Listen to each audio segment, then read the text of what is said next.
नमस्कार, मैं ओमपाल प्रसाद। दोस्तों, आज फिर से लेकर आया हूं आपको RHTC अस्पताल। आपको बता दें कि पिछली बार हमने आपको यहां की खबर दिखाई थी और विद RTI, और आज हमारे साथ मौजूद हैं वरिष्ठ पत्रकार अजय कुमार चौहान जी। आज उनसे हम बात करेंगे RHTC अस्पताल को लेकर, क्योंकि नजफगढ़ में जब ये हेल्थ सेंटर था उस समय लोग इलाज कराते थे, और हम बता दें कि हमने भी कई बार यहाँ इलाज करवाया था। लेकिन जब से RHTC अस्पताल बना है, हमने इलाज यहाँ का नहीं देखा। अब बात करते हैं अजय कुमार जी से। अजय कुमार जी, बहुत बहुत स्वागत है आपका प्रकृति प्रहरी और CNN न्यूज में। सर, आपका भी बहुत बहुत धन्यवाद करता हूँ कि आपने मुझे मौका दिया इस पक्ष को उठाने का, तो इसके लिए आपका बहुत बहुत शुक्रिया जी। RHTC अस्पताल हेल्थ सेंटर, जब हेल्थ सेंटर था और उसके बाद से जब RHTC अस्पताल बना, इन दोनों में फर्क क्या आया है? इस दोनों में फर्क है, एक होता है सत्यानाश और एक होता है सवा सत्यानाश। तो ये है सवा सत्यानाश। आम जनता को, नजफगढ़ के आसपास की जनता को इस हॉस्पिटल से मतलब 95% में कहूँ कोई मदद नहीं मिलती है। जितना भी जनता के टैक्स का पैसा है उसका दुरुपयोग हो रहा है, सुविधाओं का अभाव है। मेरे कहने का मतलब यह है कि ये अस्पताल जो है वो खुद ही बीमार है जी तो आम जनता तो फिर कैसे सरवाइव करेगी। जी जी, बिल्कुल। शायद आपको पता नहीं है, मैं आपको बता दूं कि दिल्ली सरकार और केंद्रीय सरकार ने बड़ा आशीर्वाद दिया है इस अस्पताल को, और साथ ही आपको बता दूं 100 बेड का अस्पताल है ये।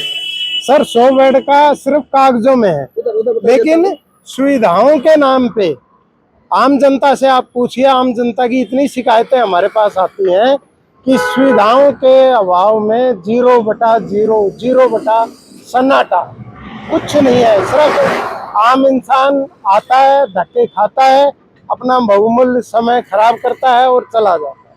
अच्छा, मैंने अभी देखा था, पीछे मुझे जानकारी मिली थी कि अजय चौहान जी की तबीयत खराब थी, पैर में कहीं दर्द था आपके, तो आप राउतुला राम हॉस्पिटल गए थे। आप कहीं यहाँ साईं बाबा मंदिर के आसपास रहते हैं, तो फिर आप ये RHTC अस्पताल क्यों नहीं आए थे? इतनी दूर क्यों गए आप? सर, जैसे मैंने बताया ना कि यहाँ सुविधाएं बिल्कुल नहीं है। कहने को ये 100 बेड का अस्पताल है और दिखावे के लिए बड़े चमकदार साइन बोर्ड लग रहे हैं, लेकिन छोटे से छोटे टेस्ट से लेके, एक्सरे मशीन से लेके और जो भी सुविधाएं हैं वो यहाँ है ही नहीं। इसलिए मुझे यहाँ से 7-8 किलोमीटर दूर राउतुला राम हॉस्पिटल जाफरपुर जाना पड़ा। हालांकि हॉस्पिटल वो भी बीमार है, लेकिन ये है कि भाई ना काम चल रहा है ना से कुछ अच्छा है। अब मैं आपको बता दूं, अभी इन्होंने बड़ी अच्छी बात कही कि कोई भी टेस्ट यहाँ नहीं होता है, तो मैं चाहूंगा हमारे कैमरा पर्सन एक बार उधर घुमा दे कैमरे को। दोस्तों, हम आपको दिखा दें कि यहाँ बहुत सारी लैब बनी हुई है, बहुत सारे टेस्ट करने की वो लैब बनी हुई है। यहाँ पर दवाइयों के बड़े बड़े केमिस्ट बने हुए हैं। जब RHTC अस्पताल में कोई टेस्ट नहीं होता है तो इन लैबों का वो हवाला देते हैं और उनको वहां भेज देते हैं, पर्ची पर लिख देते हैं, बाहर भेज देते हैं, और यहाँ लोग जाकर अपने टेस्ट करवाते हैं और बाहर वहां केमिस्ट से दवाई लेते हैं और फिर अपने घर चले जाते हैं। तो दोस्तों, किराया आपका लगेगा, फीस आपकी लगेगी नहीं। आप अस्पताल में आएंगे, डॉक्टर आपको मिलेगा नहीं, अगर मिल गया तो बता देगा कि टेस्ट बाहर से करा लो। ऐसा क्यों? देखिए, जितने भी टेस्ट सेंटर खुले हुए हैं इनके साथ भ्रष्टाचार है। ये सिर्फ इनके लिए लिख देते हैं और यहाँ पे आम जनता की लुटाई होती है और वो महंगे टेस्ट कराने को मजबूर होते हैं।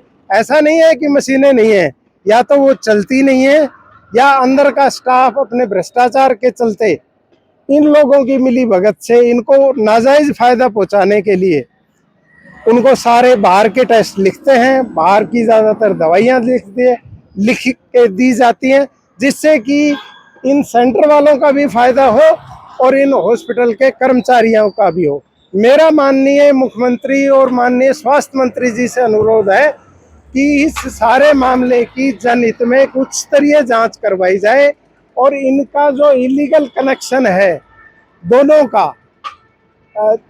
उन पे जांच करवाई जाए और इनको नियम अनुसार कठोर से कठोर दंड दिया जाए, आम जनता को राहत प्रदान की जाए।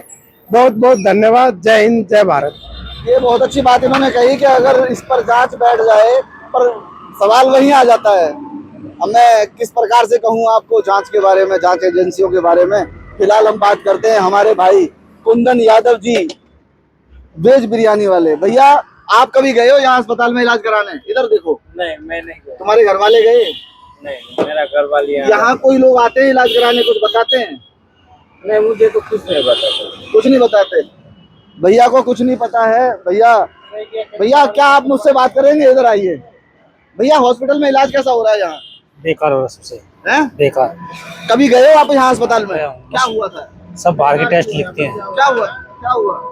सब बाहर के टेस्ट लिखते हैं, कहते हैं मशीन ही नहीं चलती। मशीनें नहीं चलती है? नहीं चलती है, चलती है तब भी मना कर देते हैं। देखा, हम एक अजनबी के पास गए, उन्होंने कहा कि यहाँ की मशीनें नहीं चलती हैं और यहाँ पर सब बेकार इलाज हो रहा है और हमें कोई सहूलियत यहाँ पर नहीं मिलती है। भाई साहब इधर आओ जरा, एक बार हम आपसे बात करना चाहते हैं। कैसे हैं आप? ठीक हूँ भैया कभी इस हॉस्पिटल में गए हैं आप इलाज कराने? हाँ, एक बार गया था मैं। क्या इलाज हुआ एक आपका? पेन किलर लगवाया था, पथरी का दर्द था, हाँ। वो तो मिल गया था। बाकी अखबार में रिपोर्ट आती है कि यहाँ डॉक्टर नहीं आते, यहाँ डॉक्टर है ही नहीं। अच्छा। नाइट में इलाज नहीं, कोई एडमिट का सिस्टम नहीं है यहाँ पर। अच्छा। बस इमरजेंसी है, इंजेक्शन लगाओ जाओ। भैया लेकिन 100 बेड का बताया गया है। बेड से क्या होता है? बेड तो पता नहीं कितने हैं, 1200 बेड का है वो इंदिरा गांधी। वहाँ से डॉक्टर नहीं है, 29 डॉक्टर आज अपॉइंट किए कल इन्होंने। अखबार पढ़ लो। भैया क्या कहेंगे हमारे जनप्रतिनिधियों से और अधिकारियों से आप? जनप्रतिनिधि तो होने ही नहीं चाहिए, यहाँ पर आदमी शासन होना चाहिए। इनकी जरूरत क्या है? काउंसलर है वो आराम से बैठ के पैसे खाता, शराब बांट देता है इलेक्शन पे। एमएलए वो बांट देता है, एमपी है, माशाल्लाह है। आपको पता नहीं देश का क्या हाल है, सबको पता है भाई। आप तो इस हॉस्पिटल की बात कर रहे हो, सिर्फ दिल्ली में ट्रांसपोर्ट का क्या हाल आप देख लो ना। आप देखो स्टैंड, हर स्टैंड पे 300 आदमी है, बगैर बॉडी गाड़ियाँ जगह जगह खड़ी हैं, सबकी एसी चालू है।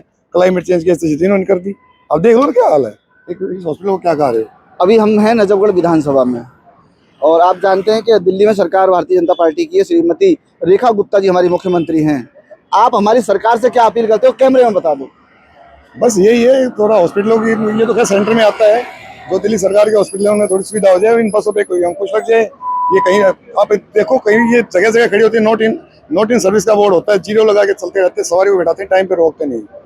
आप खुद देख सकते हैं इस चीज को, जगह जगह बसें खड़ी होती तो देखिए किस प्रकार से यहाँ के जो निवासी हैं, यहाँ के जो मूल निवासी हैं, वो लोग भी यहाँ पर कितने परेशान नजर आ रहे हैं। भाई साहब इधर आएंगे ना एक बार? भाई साहब इधर आओ। क्या हुआ? इधर आओ। कहाँ रहते हो आप? भैया यहाँ कभी आए हो अस्पताल में? इसमें नहीं आए कभी? चलो ठीक है, फिर आपको नहीं पता यहाँ की हालत है।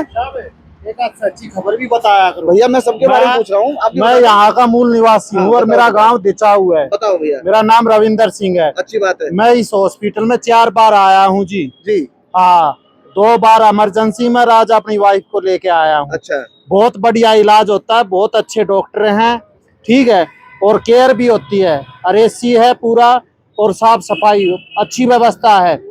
नजफगढ़ में जब ये चालू हुआ था, नजफगढ़ की जनता को जाफरपुर हॉस्पिटल जाना पड़ता था एक इंजेक्शन लगवाने के। कोई कुत्ता भी काट लेता था, जाफरपुर इंजेक्शन लगते थे। मेरे भतीजे को पागल कुत्ते ने काटा, हम आए इधर, सारे इंजेक्शन कब कौन सी सन में आए थे आप यहाँ पर? जब ये हॉस्पिटल जब बना, कौन सी सन में आए थे? कौन से साल में आए थे भैया, वो तो बताओ। साल में? इसी साल में आया था, इसी साल में आया था। इसी साल में आए थे? हाँ, तो आपको पता होगा भैया, ये जो अस्पताल बनने के बाद काफी समय के बाद 2025 के 8वें महीने में यहाँ कुत्ते के इंजेक्शन मिलने लगे। मेरे को तो अभी जरूरत पड़ी है ना, मेरे को आगे का कैसे पता? ठीक। मैं पीछे का थोड़ी जानता हूँ, मैं तो 1 महीने पहले नहीं कोई बात नहीं भैया, हमारा फर्ज है सवाल करने का। सुनो मेरी बात। हाँ। क्या यहाँ पर इस समय भर्ती हो रही है? हाँ, हो रही है जी। किसी भी इलाज यहाँ पर सबके हो रहे हैं? हाँ, हो रहे हैं। आप करवाएंगे? हाँ, ठीक है। करवाएंगे। भाई के बारे में जानकारी ले लिया हमने, दिचाऊ गांव के। भाई का नाम? रविंदर सिंह। अपना नंबर? 9999148844। और दिल्ली का मूल निवासी हूँ जी मैं। अगर कभी किसी को जरूरत पड़ जाए तो भाई साहब का नंबर लिख लेना, भाई साहब को फोन कर लेना, आपको RHTC अस्पताल में इलाज मिल जाएगा। क्योंकि मैंने बहुत सारे लोगों से यहाँ बात की, उन लोगों ने हमेशा यही कहा है कि भाई यहाँ इलाज नहीं होता है। आप पहले सदस्य ऐसे हैं जिन्होंने बताया कि यहाँ पर पूरी तरह से इलाज किया जा रहा है। 1 मिनट सर, मैं अपना ही तो बताऊंगा। भाई साहब को दिक्कत है, वो अपनी परेशानी बताएंगे।